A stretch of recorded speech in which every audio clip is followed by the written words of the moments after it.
मेरो तिमी। म भन्दिन तिमी वर्णमा कालो हुनुपर्छ, गोरो हुनुपर्छ, उचाइमा अग्लो हुनुपर्छ, होचो हुनुपर्छ। मलाई रङहरूमा रङ्गिएर रङ्ग फेरेको पटक्कै मन पर्दैन।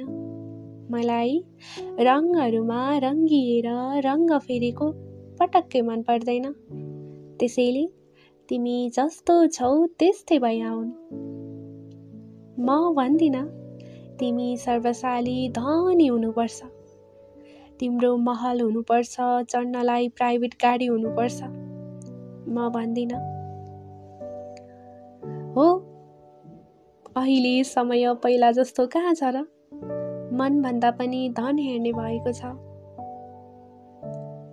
तर सुन न, मन बिनाको धन पनि बिरङ्ग भइदिन्छ। धन पनि चाहिन्छ। त्यसैले आऊ न, बरु सँगै मिलेर सङ्घर्षको खोला तर्दै मेरो हात तिमी थामिदिनु, जीवनभर एकअर्काको साथ रहौँला। हामी दुवै मिलेर एउटा नयाँ घर बनाउला।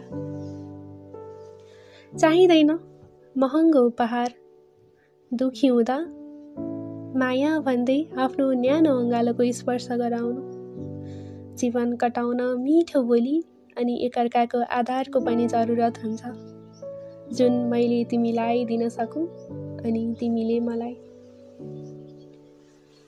म यति भन्छु, तिमी अरूभन्दा बेग्लै भइआउनु, साहसी भइआउनु, बुझ्ने भइआउनु, बुझाउने भइआउनु, एकदम लगनशील भइआउनु अनि एकदम साधारण भइआउनु।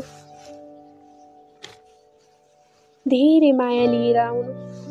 माया यति गाढा होस् कि शिव पार्वती जस्तो।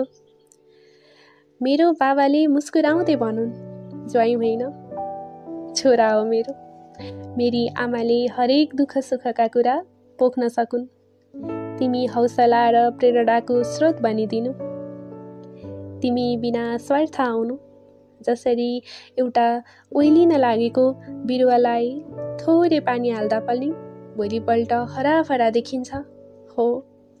हो तिमी मेरो लागि पानी बनेर आउनु, ताकि म फुल बनी फक्रिएर तिम्रो जीवनमा सुवास छर्न सकूँ।